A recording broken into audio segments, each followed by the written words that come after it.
After the release of Resident Evil 2 in 1998, it was met with high sales and critical praise from both critics and fans alike. And due to the success of Resident Evil 2, it made Resident Evil become a household name in the video game industry, leading Capcom to start working on multiple other Resident Evil titles around the same time. One that was going to be a sequel directed by Hideki Kamiya yet again, featuring Hunk from Resident Evil 2 being the main protagonist and delivering a sample of the G-Virus while being on a cruise ship. Other team members were working on Resident Evil Code Veronica and a prequel to the original Resident Evil called Resident Evil 0 for the N64. However, the original Resident Evil 3 that was being directed by Kamiya was scrapped due to the announcement of the PlayStation 2, which Capcom feared would not be completed before the console's launch. To compensate with this, another RE game that was in development would transition from being just a spin-off title to being marketed as a full-fledged sequel, with Shinji Mikami, director of the first Resident Evil game,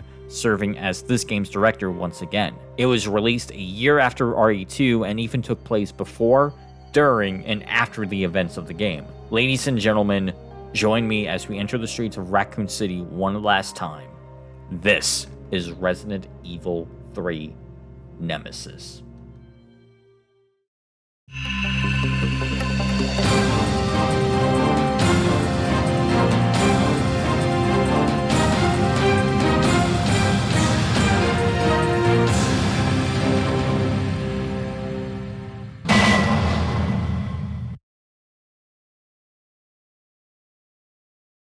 Resident Evil 3 entered development shortly after Resident Evil 2's release and was initially intended to be a spin-off title. It was developed by an inexperienced team led by director Kazuhiro Aoyama. The game was going to include an original protagonist escaping from an already infected Raccoon City, similar to how Resident Evil 2 was. However, the marketing at Capcom suggested that the city would instead be destroyed, and also bringing back Jill Valentine from the first Resident Evil game since, at least for storyline reasons, she was the only suitable character remaining. Chris and Barry went off to Europe, and Claire and Leon were also part of the outbreak while it happened. And don't worry for you #1 Brad fans out there, we have some good news about him later in this game. Trust me, you'll love it. The writing and story for the game was handled by Yasuhisa Kawamura, who wasn't really familiar with the Resident Evil games prior to this one. So in order to understand the series, he decided to go back and play the first RE game to understand its universe.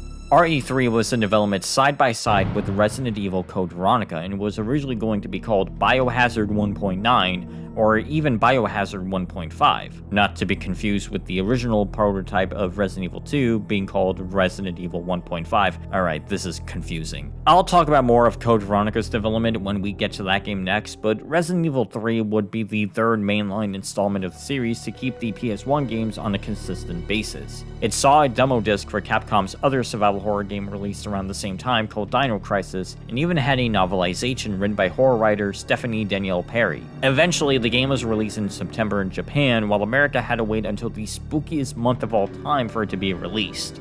November. It's a spooky month, right? I mean, Black Friday happens in that same month. Nemesis was met with the same amount of acclaim as Resident Evil 2.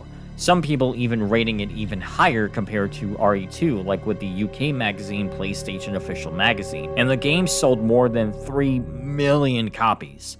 Of course, this is all coming off of the heels of Resident Evil 2, so of course more people were wanting some more RE goodness. But it's been a good solid 25 years since RE3 came out. How exactly is the game now? Well, let's find out. The plot for Resident Evil 3 is a bit more simple to follow this time around. Unlike in Resident Evil 2, which has 2 scenarios with 2 playable characters, Resident Evil 3 only has 1 story and only 1 playable character for the majority of the game, and her whole objective is to escape from Raccoon City, which is being infested by zombies. As she makes her escape, she runs into her old STARS comrade Brad, who is being attacked by a zombie. After you save him, Brad tells you that STARS is in danger as they're being hunted by an unknown threat, who is specifically targeting STARS members. Sort of like the Tyrant from Resident Evil 1, but much more dangerous. They both make a promise to meet at the RPD police station, but once they make it to the station, a monster shows up and... Jill, help!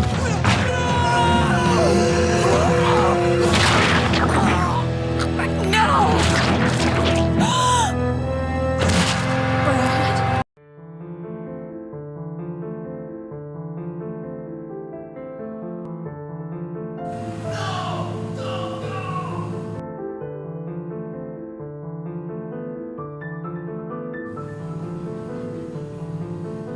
This is Nemesis. This is the threat that is set out to eliminate every STARS member that's left. And he is one scary bastard, let me tell ya. As Jill escapes from the monster, she runs into a mercenary named Carlos Oliveira, who works for Umbrella and is trying to wipe out all of the zombies in Raccoon City. Jill doesn't trust him initially, but once Carlos saves her from Nemesis again, she entrusts him, and Carlos mentions an escape route. A helicopter is scheduled to pick up the mercenaries in case the plan goes down the drain. Jill and Carlos go inside a tram and meet Nikolai Zinoviev and Captain Mikhail Victor, and are trying to use the tram, but the tram is busted. So both Jill and Carlos go to find the pieces, but Nikolai disappears as well. Once they find the pieces, they start the tram and make their escape, but Nemesis shows up and attacks them.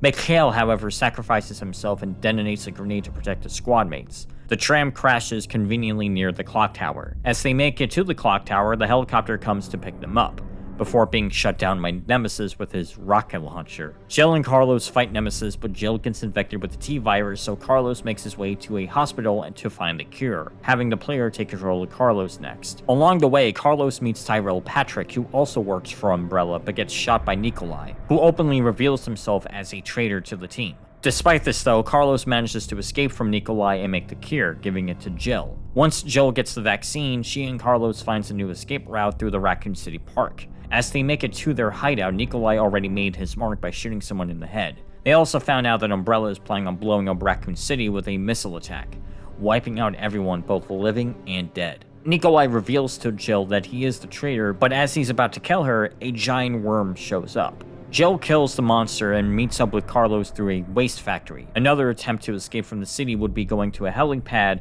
that could potentially have a chopper. But then Nemesis shows up for another fight and Jill defeats him by dumping him into a pool of acid. She escapes but meets Nikolai one more time inside a chopper that Nikolai took. Jill blows up the chopper though and heads to the helipad with Carlos. And there's also a timer as well because, well, Resident Evil. As she's about to make it to the helipad, she has one last fight with Nemesis as she defeats him with a big-ass railgun. She destroys him, finally, but Jill and Carlos make it to the helipad with no chopper in sight. However, another chopper lands and they both get on. Jill notices that the pilot is actually Barry Burden from the first Resident Evil game, probably as a way to make it up for what happened in that game. The city gets blown up entirely and the game ends. RE3's story is a lot more one-noted compared to RE2's story. Or hell, I'd make the argument and say that even RE1's story is more detailed than this. It's not bad, but compared to other RE games, there's nothing noteworthy that happens in this game, and at times you can tell that this was meant to be a spin-off title. And the characters just did not resonate with me. No one survives besides Jill and Carlos, which I get why. Resident Evil 2 didn't have any survivors as well, besides Leon, Claire, and Sherry, but you also got to know more about these characters. Characters like Annette, Ada, hell, even Marvin I felt a little bit upset about because seeing someone transform into a zombie with your very own eyes is sort of terrifying, but also heartbreaking, especially since he was originally going to have a bigger role in that game. But people like Tyrell, Mikhail, and hell, even Nikolai, who's supposed to be one of the big bats of this game, I never really cared for.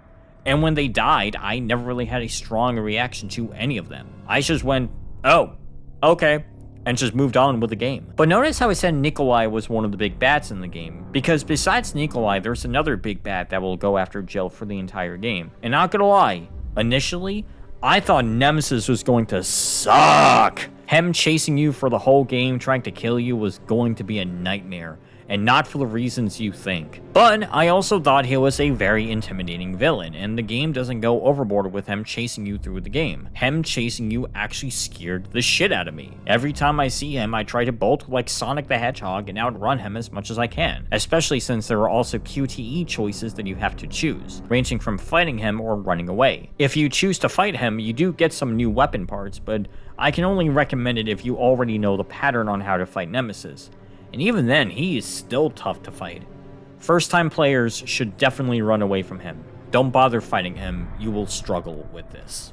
Nemesis is honestly my favorite part of the game. I enjoyed his presence, even if he is one tough bastard to kill. He's an intimidating enemy out of all the enemies in the game, but there are other enemies in the game as well. Of course, zombies are here, and they fricking run at you now. Yeah, thanks game, screw you too. Birds and dogs are back as well, and also making their return...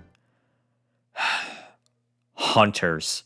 God damn it. This is just the greatest hits of my own worst enemies, isn't it? Please, tell me why. We also have new enemies such as these brain sucker things like get away from me. And another boss with the giant worm in the park, the only other boss in the game besides Nemesis. Combat in RE3 is the same way as how it was back in the previous RE games. Limited inventory, puzzle solving, and knowing when to kill enemies and run from them. Considering it's the third game in the series, you should already get the hang on how exactly the gameplay for Resident Evil works by now. The game once again takes place in Raccoon City, as events from this game happened before, during, and even after the events of RE2. And I will say, visually speaking, Raccoon City looks great. We never got to explore the city of RE2 since most of the game took place in the police station, the sewers, and a laboratory. So having the player explore the town this time is a nice welcoming addition. I love the bright neon lights that you see in the streets, and the color palette for this game is wonderful. For a game filled with dread and death, RE3 is a colorful game and I welcome it.